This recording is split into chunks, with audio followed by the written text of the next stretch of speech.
கிட்டத்தட்ட போன லாஸ்ட் மார்ச்லேருந்தே பார்த்தீங்கன்னா என்னன்னே தெரியாமல் ஒரு மன இறுக்கத்துக்குள்ளே நீங்கள் இருப்பீங்க. சப்போஸ் இப்போ 5ஆம் அதிபதி நல்லா ஸ்ட்ராங்காக இருக்கிறவங்களுக்கு பிரச்சனை கிடையாது. ஒருவேளை 5ஆம் அதிபதியும் கெட்டு இருக்கிறாங்க, லக்னாதிபதியும் கெட்டு இருக்கிறாங்க அப்படிங்கும்போது 5ஆம் இடத்துல சனி வரும்போது ஆட்டோமேட்டிக்காக வந்துட்டு ரொம்ப ரொம்ப மனசோர்வு வந்து அதிகமாகும். சரிங்களா?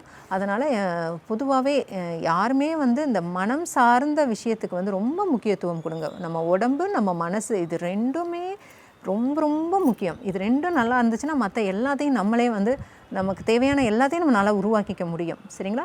எதுக்காகவும் வந்து ஹர்ட் ஆகிக்காதீங்க. ஓகே, சனி 5ஆம் இடத்துல இருக்கிறனால மற்றவங்களால தேவையில்லாமல் ஹர்ட் ஆகிற மாதிரிலாம் ஏற்படும். அதுக்கு வந்து இம்பார்ட்டன்ட் கொடுக்காம உங்கள் கடமையை நீங்கள் கரெக்டாக செய்யுங்க. அதை செஞ்சிட்டிங்கன்னா இந்த பிரச்சனைகள் வராது. ராசிக்கு 8ஆம் இடத்துல குரு.